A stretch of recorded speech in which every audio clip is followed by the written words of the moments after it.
Touhou Project is dodgeball with cute girls. It is also a mimetic virus that has run rampant throughout Japan and the West, ravaging male populations and reducing fertility rates to levels Carl Schwab can only dream of. Our story begins within the pocket dimension of Gensokyo, the Japanese equivalent to C.S. Lewis's Narnia, if instead of the Lion, the Witch and the Wardrobe, it was the lesbian, and the domestic abuse incident. Within this separated space exists a variety of fantastical creatures with dark and wondrous powers, colloquially known as women, all driven from our mortal plane after the invention of the 5G network. Because as Nietzsche famously said, you can lead a horse to water, but not a woman to reason. But getting specific, Touhou's magic is a lot like fiat currency, in that if enough people believe it's real, it is. Which, unfortunately for Wiccans and weebs, means the reverse is also true.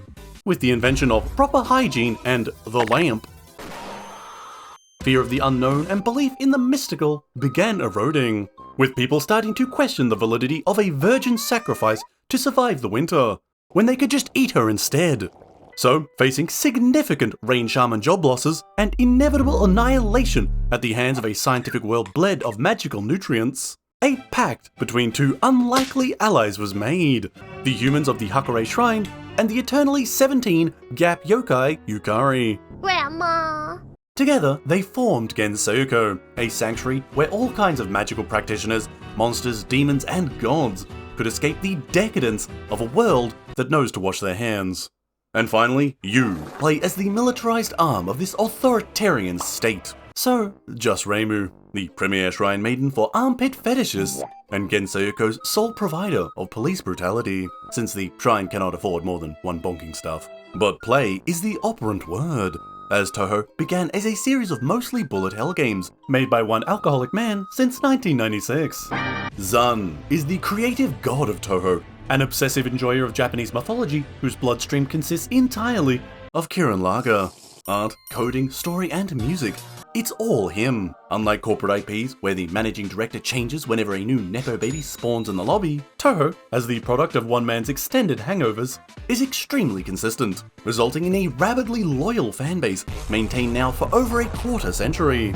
You see, while Minecraft is old enough to shoot up a school, Touhou's getting a colonoscopy. But age, like many things, has only made it better. Now, I first came across Touhou in a bit of an odd way. During an important, career-defining exam season, myself and a friend decided to instead play a 100-hour visual novel. Now, that's its own story. But relatively early on, my friend fell off.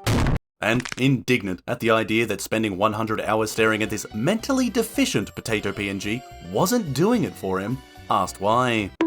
He told me it was because of a silly witch cosplayer singing about flat chests in Chapter 2, and sent me a YouTube link that somehow involved Ronald McDonald. Curious, I followed that link, and, well, I failed my exam. Fumos, Yukuris, aggressive lesbianism, Zaweldo, Maid Edition, the funny Apple song, cosplay, music, a radioactive bird, fan art, fan cars, fan shrines, and endless referential jokes and humour so ubiquitous throughout the internet that they often find themselves spread to entirely unrelated fandoms and formats. Where, inevitably, someone asks, what the hell is that? And soon after, one more victim is added to the statistic. Touhou is the OG brain rot, and much like the syphilis I got at the truck stop bathroom, hey, that's not a bionicle, never truly leaves you. However, you might be confused. You might even be tempted to say, cringe detected. What even is this Touhou? God, why is it always feet with you weebs? I'ma be real with you, this ain't taken off, chief. Like, animated women with cute designs becoming an entire industry? Like that would ever happen. Wait, it sold how many copies? Well, as they say, make it, and they will come. Don't, and apparently they'll do it themselves. Touhou fans are well known for building 99% of the actual franchise, entire independent anime, an enormous library of fan games, over 100,000 independently produced songs, manga, merchandise, and a literal detectable fraction of the internet's collective hentai. Touhou doesn't have a massive company to pump content to keep the wheels spinning. Instead, every single fan has the ability to pick, choose, and craft their own Gensokyo is at a whimsical place of cute girls in relaxed drinking parties, thick with romantic tension.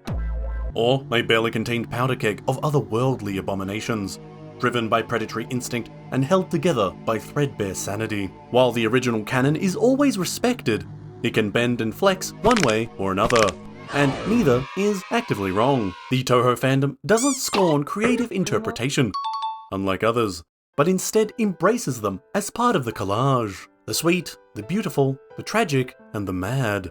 They're all Gensokyo. However, I'm not really here to talk about that. Everything I've explained so far is just necessary groundwork for my true purpose. A purpose to discuss a specific product born from this colourful mix of gacha game women from before gacha game women. But to get there, first a question for you. What is anime? Some people will say, anime is a big creative undertaking that needs a team of skilled people working together for months. That, unless we suck off a Madhouse executive and buy 10,000 Blu-ray copies of X-Arm each season, David Productions will never make another season of JoJo's Bizarrely Homoerotic Adventures, the beloved series of international travel documentaries. This is the absolute of tourist thinking. The only true anime is artisanally crafted by an autistic man in his mid-40s who has forgotten more about the female form than we'll ever know. I am, of course, talking about Little Reimu. The corporate animation studio fears the unmedicated fan artist. So, what is Little Reimu? Well, this is the story of when Hakurei Reimu was still small and the man-eating yokai was still big. Now, if you're not suffering PTSD from that line, buckle up.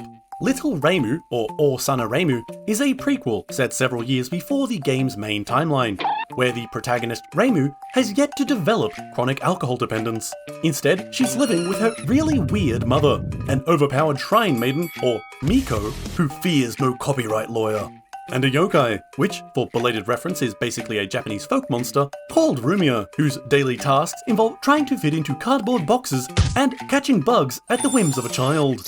Here, we'll follow the daily lives of this odd trio, a yokai hunter, and small child with a kazoo. Unraveling the mystery of who they are, how they came together, and which of them pays child support. And as usual, no spoilers. Also, like and subscribe, and did you know there's early access on the Patreon plus elf on elf action, wow so cool. Made by one fan with a dream, and access to Windows PowerPoint. Little Reimu is the visual equivalent of a colouring book filled in by a 5-year-old on Fent. Just kidding, that's a different series. The anime is essentially a fan manga, with some clever editing to add a sense of movement.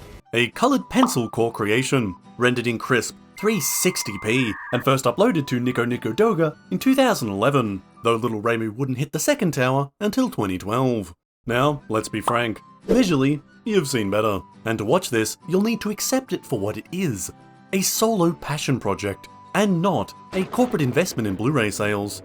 Now, to be clear, the people who spend all day on Twitter glazing solo leveling fights as the pinnacle of anime won't like this. But neither do they like showering or using their frontal lobe. Instead, we must focus on what Little Reimu has in spades. Style and endless charm. I mean, look, at the end of each episode, there is a short clip show of just adorable fan art. Brother, this cute as heck. But beyond that, the titular small Reimu is a diabetes-inducing ball of cuteness. A silly goober whose life is in the peak childhood period, where every day is a new adventure, responsibility is an alien concept, and each night is spent in the warm embrace of those you trust, and whom love you unconditionally. Oh god, I need to go back. Rumia, on the other hand, is our resident tsundere yokai, certified Reimu Wrangler, and also a character from the main games. Now, is she a powerful boss people struggle against for hours? Or perhaps a mysterious figure in the game lore? No. Rumia's first and only appearance as a boss is as the dim-witted yokai of darkness, where she acts as the brainlet tutorial, designed to filter journalists who can't comprehend not touching the glowy bits. And she looks like a 10-year-old scribbles in the margins of a textbook. In a series steeped in fan creation where unique art styles have reimagined the denizens of Gensokyo hundreds of times, the original art style is remarkably simple, with Zun having more or less learned to draw as the series progressed. As for Little Reimu in specific, while its art style is certainly filled with warm colours and the aforementioned diabetes-inducing goober, it's not always so. But human skull pyramids aside, one thing the series could not do without is its fantastic soundtrack. First, understand Touhou Project's primary export, after hentai, is music, the original games having cooked entire generations with its musical score. From the Shinto-inspired to synth rock, every character and boss has a unique theme, a reflection of their personality and history, all scored by Zun himself. The iconic beats and rhythms of those songs, via purposely lax copyright rules, have since been reworked and rearranged by countless doujin circles, as rabid fan interpretation of their favourite characters constantly bleeds into ever more AMVs and albums. Little Reimu borrows primarily from these sources, which have then been seared into my brain. Listen, I cannot stress enough how peak this musical score is. For all the complaints about the slideshow projector visuals, Little Reimu's creator, Joyful, knew exactly what songs to pick, and more importantly, when to use them. Here, Gensokyo is a place where balance must be maintained at all costs, and happiness can disappear in a flash. Where there are days where it's all you can do to get up, where isolation fuels self-loathing that seeps into the cracks between bones, weighing each step. Lifted only by an offered hand, an innocent smile. And for each scene, sweet or painful, the music dances along, so perfectly synced as if the sound came first. And hey, maybe it did. I don't speak vassal Chinese. Another thing you need to know is that Little Reimu was originally made without voice acting, which is how I saw it. But with popularity, a Japanese fan dub became inevitable. Now, I react violently to change, and the voices in my head of Reimu, Miko and Rumia will never be beaten, even if they continue to insist I burn things. But my opinion aside, it might help the less imaginatively inclined of you. So, if you're a brainlet whose mind can't immediately envision a detailed image of your uncle upon hearing the word shed, maybe pick up the fan dub. Or just stop right here. I probably lost you anyway the moment I insulted solo leveling. Little Reimu is a rare fan work, as people with a surface level or even zero knowledge of Touhou can still easily watch it. You are not bombarded with odd references or confusing inside jokes. Nobody is going to suddenly rant about how Renosuke is the sole male character-in-law, the token phallus, if you will. There are no obtuse scenes of expanded lore characters appearing, saying their catchphrase to the recorded applause of a studio audience, as if yelling, "Hey, look here, thing you know." I know what that is! Though, lore understanding itself won't ruin the experience either, merely change, or perhaps enhance it.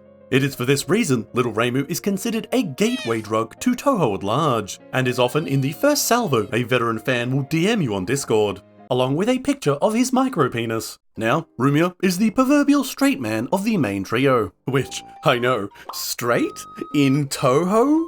What? Via extreme violence and goober magic, Rumia is a reformed yokai, who, prior to the start of the series, was engaged in some non-consensual protein acquisition from the human village.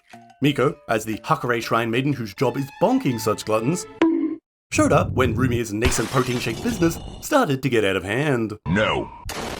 I keep saying it, but balance is very important in this sealed world of magical monsters. And it's the Shrine Maiden's duty to maintain that balance via overwhelming force, which she does, while looking after her, Little Reimu. But keeping that balance, even with such power, is not as easy as it may seem. Understand that Gensokyo is surprisingly fragile when you get down to it, an artificial environment only maintained via forceful intervention. It cannot exist without vigilance. Like a garden untended, it will fall victim to overgrowth, and eventually cease being a garden at all. Now, at this point, you might ask, Detective, how big are your feet? First, kindly end your existence. Second, if nothing else, just understand this. Here, humans are unwitting 40k orcs, and that creates problems as much as solutions. And to watch Little Reimu, that's all you really need to know. The series is only 8 episodes, or collectively an hour and 48 minutes, essentially a short film. But, as my uncle made me assure him repeatedly each night, size isn't everything. But you know what is everything? Character. even more so when talking about Touhou Project in general. As such, please allow me to regale you about the specific women, derogatory, who have driven my irrational purchases since the fateful day I received this infernal disease. Accidental Riz Lord Marissa is a magician, and the second protagonist, after Reimu, a backyard chemist who spends her days getting high on magic mushrooms and stealing from the local librarian. Gotcha, bitch. In short, the ideal woman. Flandre is an ADHD basement child. Overpowered, overstimulated, and unmedicated, she's the original insane vampire loli. Family. Empowered by the conceptual ability to destroy anything, with exceptions. Her desires manifest in manic episodes of playfulness, in the same way a dog plays with a baby rabbit. Roughly.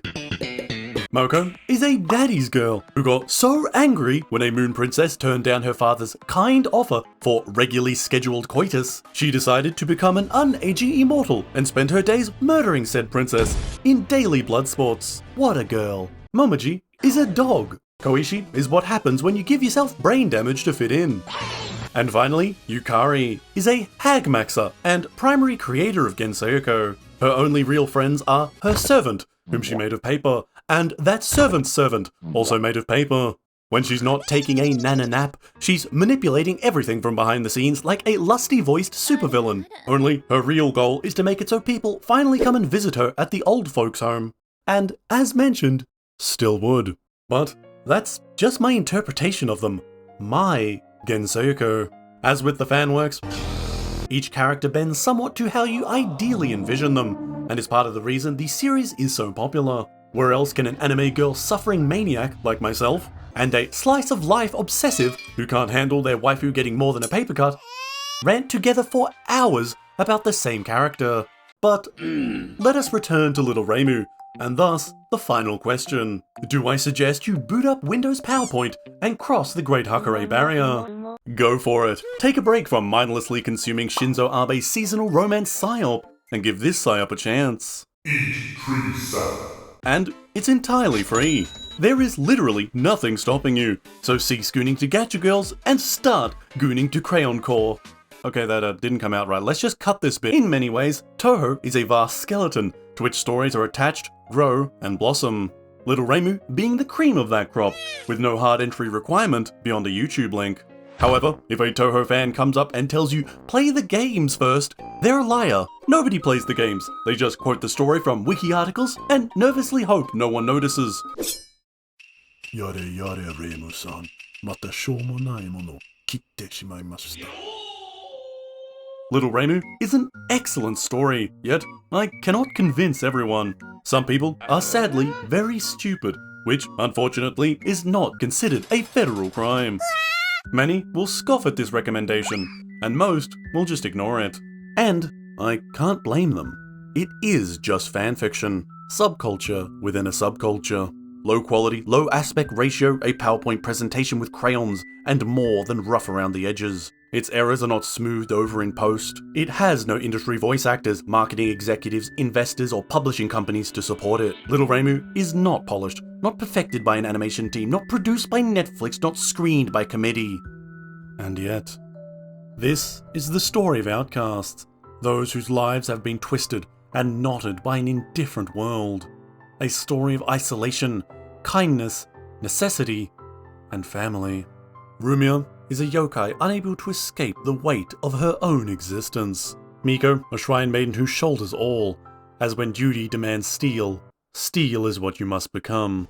Often, we convince ourselves that walls and masks will keep us from pain, that we might find comfort in distance and thorns. But happiness is something that must be reached for, held tight, and bled over. In the end, what is Little Reimu? It's the story of when Hakurei Reimu was still small, and the man-eating yokai was still big. And it's the story of a forgotten Miko.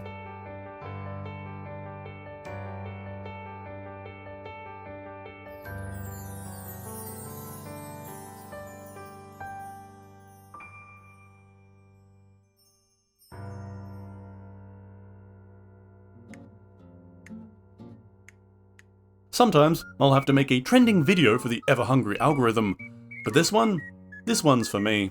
To my Patreons and viewers, thanks for always putting up with my stupid ideas. Please blame yourself for enabling me. And now, to your questions.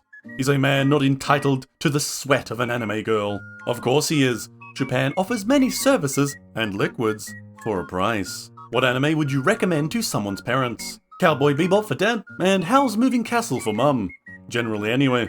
Do you read anything from South Korea or China? Yes, I have a lot to say about them, good and bad, and often rant about them over on Twitch. The last one I was reading was Barbarian Isekai, I think. Alright, next time I'll be reviewing my favourite Touhou fan games, Sleeping with Sakuya and Ramilia's Futo.